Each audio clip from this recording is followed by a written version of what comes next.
A Yakima man who's experienced incredible loss is helping lead the fight against fentanyl in the state, and his efforts have helped fuel the push for new legislation.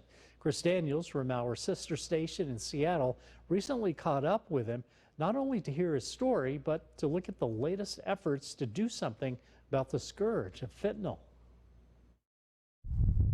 East of the Cascades can be a paradise for some. You can go skiing, you can go camping, you can go fishing. Very family-oriented community. It is why Andy Wanacott settled here in Yakima with his family. And in theory, you don't have big city issues here in Central Washington. In theory, yes. Yet that dream was shattered within 18 months. First with son William. He passed away in April of 2021 due to a fentanyl-related overdose. Then his son James. I went to his apartment and I had to break in and I found him, passed away. At that point, I knew that something had to be done. It was devastating, absolutely devastating.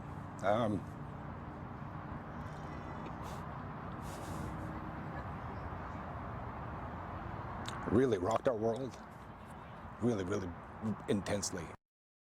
He lost half of his family to drug overdose, fentanyl. Congressman Dan Newhouse represents Central Washington and the 4th District. Told me we've got to do something more than what we've been doing.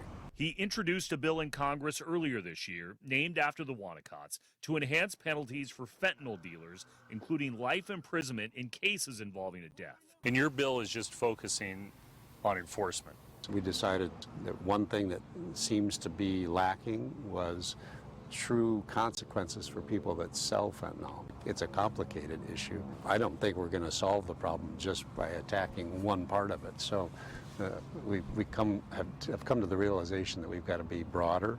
Yakima County's sheriff tells me that 80% of overdose deaths this year have been related to fentanyl. Some people call it victimless crime. It's not victimless. It affects the users, it affects their families, it affects everyone who lives in a community that is rampant with drugs. The quality of life can plunge. Yakima County Sheriff Robert Udell is now part of a task force launched by Newhouse last month. But Udell suggests tougher laws in his county will only do so much. We can't arrest our way out of it. To truly get somebody off of drugs, it's not a 30-day program. It could be a year or 2 years of pretty intensive of care, and even that parachute at the end when they're living on their own, you know, in an apartment, to make sure they don't go back to that lifestyle. That costs a lot of money.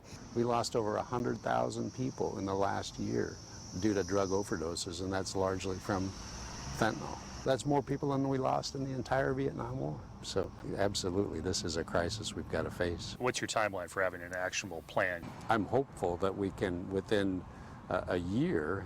Wanacott has now made the issue his personal crusade to help others avoid a tragedy like the one in his family. This isn't just a big city problem. No, it is absolutely not. Fentanyl doesn't care how much money you make. It doesn't care about the color of your skin. It doesn't care about age. It doesn't care if you're a cowboy in the middle of Nebraska or a reporter in Seattle. It does not care. You're going to be impacted by it if you haven't yet already. It is an indiscriminate killer. In Yakima, Chris Daniels, KOMO News.